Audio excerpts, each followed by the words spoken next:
a good point. Also with culinary, one good thing, I mean, even people that don't end up working in the industry, that's not a bad skill set to have just for your life. Like, Yeah. I mean, I'm never going to be sorry that my dinner is better now.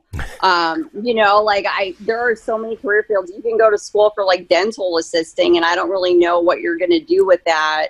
That's going to improve your life a whole lot if you don't end up doing that. So I think culinary is a great skill just to have. So I kind of felt like that going in. I'm like, well, if this ends up being another waste of time, like, I love it, so I'm never going to be sorry that I went to school for one more year after I wasted however many years in school. Yeah, good point. But I think it's helpful to also realize, like, you know, you don't have to end up in the stereotypical job in your industry, you know, and there's a lot of ways to be creative about, like, how can I apply this information to make the sort of business or job that I want. You know, and I think we're so, you know, the orientation is so much around, well, what is the employer looking for?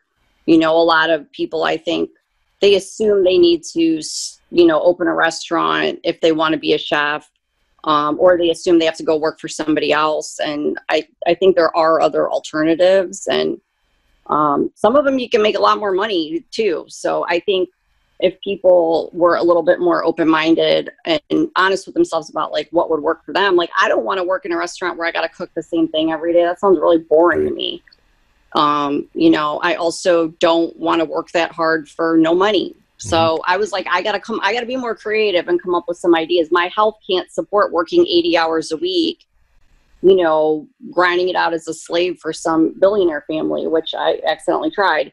But don't do it. I don't recommend. But, you know, when you're 20, maybe you can hack that for a few months before you burn out. But, you know, I had to find a way to make all my physical needs work with my financial needs, and in a way that I wasn't going to get bored. And I feel like I've cobbled together a good situation for myself. But it did take a little while.